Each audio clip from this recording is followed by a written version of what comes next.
So I got a Switch OLED. So I've been wanting a Switch for 5 years and now it's 2022. I finally got one. So I will unbox this Switch and then I will make a review about the Switch based on my opinion. So let's start this video. If you watch the Switch OLED unboxing like a lot of times and you just came to this video just to watch me review the Switch OLED, you can skip to this timestamp right here. And if you still want to watch the Switch OLED unboxing, you can just keep watching this video. And yeah, just keep watching, I guess.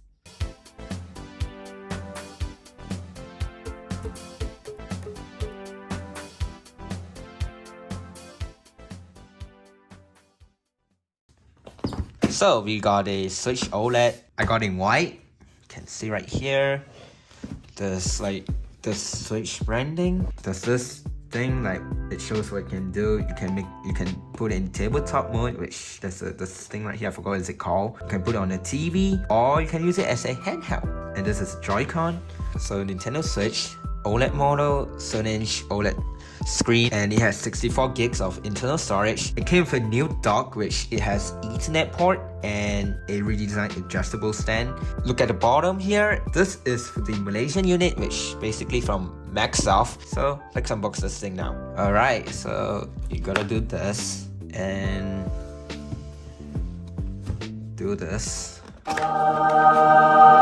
So here's a Joy-Con. I will check this out later. So we got a HDMI cable here, the AC adapter, we got this Joy-Con grip. It also came with the Joy-Con strap. And the dock itself, which for some reason it doesn't want to come out. Oh, there we go. So here's a dock. I didn't take this thing out yet, so let's take it out now. And here we go. Here's the dock. So you can see there's some glossy finish right here on the corner and the inside too. So yeah, there's two USB-A ports, and let's take out the spec. Apparently it just came out on the original and the red box Switch. It just pretty much like this. We can see right here there's USB-C for charging, the HDMI to put on your TV or your monitor, and there's a Ethernet port, which is nice. We got the Joy-Con here, which I got in white, and the Switch OLED. Oh, got some more stuff. This is for the customer service stuff. There's Singapore, Malaysia, Saudi Arabia, UAE, and Thailand. And this is the documentation about this Switch. You can pause the video if you want to read it. So here's a Switch. You can see right here. Wow, I thought this thing would be like a bit bigger, but this is like perfect size. And that's my horrible fingerprint at the back. So just the new looking, I forgot what it's called again. So the SD card slot right here, and let's boot this thing out. Nintendo. So it shows that I need to put the Joy-Con. I've never done this before, so this is new to me.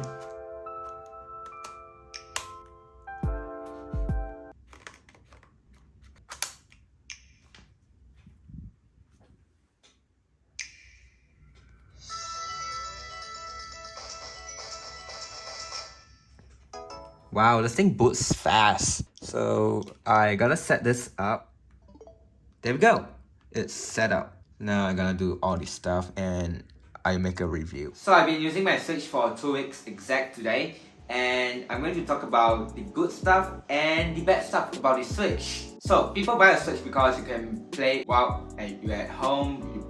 You put your Switch on the dock. If you want to continue playing a game while you're going out, you can take out the Switch from the dock and you can just bring it out. So good thing about this Switch OLED is its display. It has 7-inch display. It's OLED display, and the color does not look washed out compared to the original Switch. And it really does look so good considering it's just 720p. Everyone expects it's going to be 1080p, but 720p still looks good on the Switch. It's made of glass compared to the plastic on the regular Switch and the Switch Lite. Next, the battery. The battery is 4,310 mAh. Nintendo claims that it can last for 4.5 hours to 9 hours, depends what kind of games you play.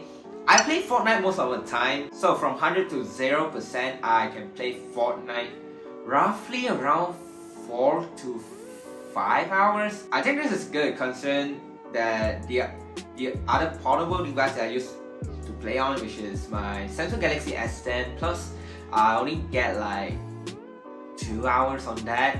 Next, the kickstand. If you look at the kickstand right here, it's so much better compared to the old one. This thing doesn't easily fall apart and it does not break easily. Well, break I mean by just falling apart. And it's made by aluminum. Also, good thing about this is you can put it on any angle that you want. Another good thing about this Switch compared to the original Switch, which is it has 64 gigs of storage instead 32. Well, look how much I use now. If I have a 32, yeah, I probably need to buy an SD card, or if I didn't buy an SD card, I probably have to uninstall some of the games, which is something that I don't like to do at all. And last good thing about the Switch OLED compared to the regular Switch is it's dock. If you got the white Switch, you get the new dock, which it came with white. Also, if you look at the dock inside, it has built-in Ethernet port, which is amazing thing if you prefer to use Ethernet. And yeah, here's the good thing about the Switch from my experience, 2 weeks of use. And let's talk about the bad things about the Switch OLED. So I'm gonna do this. Not this dark. You know what? I'm gonna do it again. There we go. Perfect.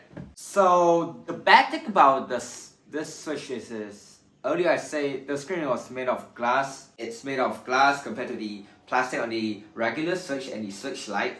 Well, there's this film that protects the glass, but it will get scratched easily. And also don't peel the film off, because once you peel that off and if you crack the screen, you're pretty much done. The glass can go everywhere else. The only way to fix this is by just putting a screen protector. Next, the speaker. For me though, I don't think it's really loud enough, and you can watch this like a short clip of me compare the Switch OLED speaker compared to the other speaker.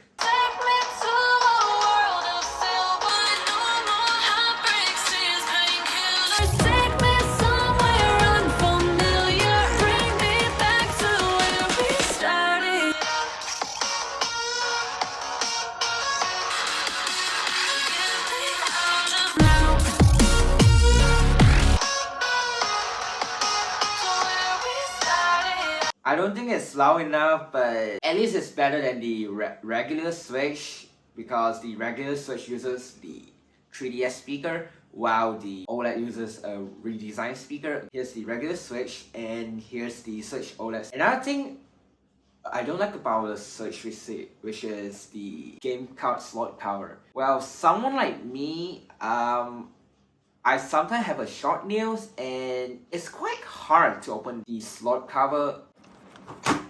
I give up. It's quite easy if you have a long nails, but if you have a short nails and you really don't want to spend too much time on opening that cover, you pretty much have to use something else, or maybe ask someone open it for you. Next, which is if you have a third-party controller, in my case I use Xbox controller. You pretty much can't use any other controller unless you got this adapter right here. You plug it into your dock and you can connect it. I wish Nintendo allows everyone to connect your third-party controller to a Switch.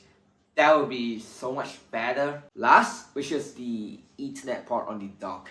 Well, even though it's Ethernet port, but it's not really that fast. I'm supposed to be getting like 1 gigabit per second, which Okay, obviously I have 1 gigabit per second network in my house. I'm hoping at least roughly around like 200 for a Switch, but the max it ever gets is from like roughly around 70 to 75. At least better than Wi-Fi, because on Wi-Fi I only get 30 to 50. I think it should go at least like 200-ish. And do I recommend buying this? Yeah, I would, like right now. And if you are in the market buying a Switch right now and you can't decide between the regular Switch or the Switch OLED, just go for this. This is so much better, and it's just another $50 more. You get a good stuff. So yeah, I hope you enjoyed this video, and thanks so much for watching this video.